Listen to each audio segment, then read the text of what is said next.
Every time I return home, I spray alcohol at the front door. Before the last ray of sunlight disappears, I seal the doors and windows with 6 cm thick steel plates, but I still dare not let my guard down. Every night, I sleep in the bathtub with my gun and Sam. This is the only place where we can feel a little safe. The world has been completely destroyed by the virus. Humans and animals have mutated. They have all become monsters that fear sunlight and have devoured the remaining humans. But I am still alive, one of the few with immunity. I always believe I am not alone. Therefore, every day I walk through the city streets with Sam, hoping to find other survivors. But all I find are empty streets. No signs of life, only me and those nighttime monsters. Sometimes I talk to mannequins, not because I'm crazy, but because the silence is suffocating. My name is Robert Neff. I'm a biologist. I've been using my blood to develop a virus vaccine. But today's experiment made a huge breakthrough. An infected mouse returned to normal. This discovery thrilled me, so I decided to proceed with the next phase of the experiment as soon as possible. I used my own blood as bait, quickly succeeded in capturing a female monster. The monsters that followed seemed to have a complex relationship with her. They seemed to be protecting her. Fortunately, the sunlight prevented them from getting close. I brought the monster to the lab and began human trials, but the vaccine had no effect. She began struggling and screaming like the other monsters. I had no choice but to inject her with a sedative and lock her in an isolation room, but I didn't realize this would bring me great disaster. The next day, I searched for survivors as usual, but I saw a strange scene. The mannequins in the store were standing in the middle of the street. I panicked because this was impossible. I instinctively pulled the trigger. The mannequins immediately fell to the ground, but it was too late because it was a trap.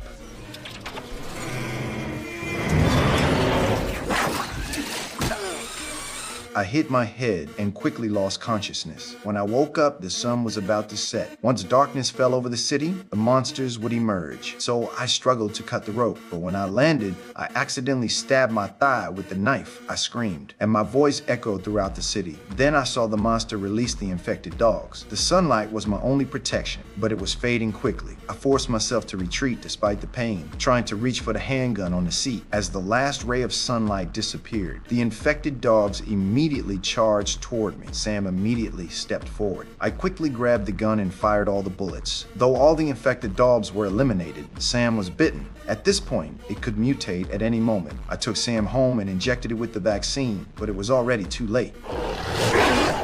Now, I had to make a difficult decision.